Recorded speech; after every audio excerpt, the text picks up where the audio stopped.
Hammaga assalomu alaykum. Men ismim Zarnigor, huquqshunosman. Bu videoda Migrantuz uchun maxsus yangi chiqqan RUID ilovasini obzorini qilib bermoqchiman. Ilovani ссылка orqali Google Play dan yoki poiskka RUID deb yozib yuklab olamiz. Undan keyin Открыть tugmasini bosamiz.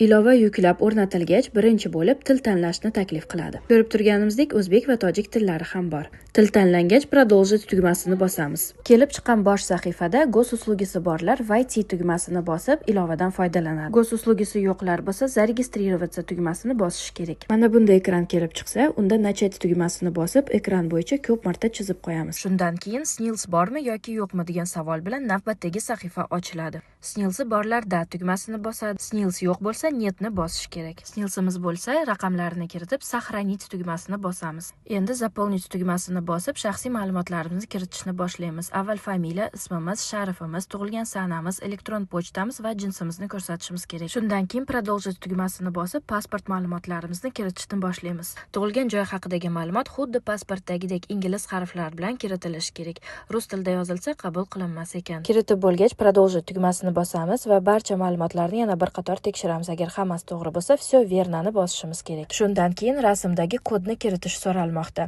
Kodni kiritgach, Продолжить tugmasi bosiladi. Afsuski, ilova yakunlanmagani uchun mana shu bosqichda shu rasmdagidek xatolik kelib chiqmoqda. Biz nimanidir noto'g'ri qilganimizdan emas, balki ilova yakunlanmaganidan. Bugun 26-iyun va ilova oxirigacha ishga tushirilgani yo'q. Agar ilova oxirigacha ishga tushirilsa, sizlarga albatta yana obzor qilib beramiz.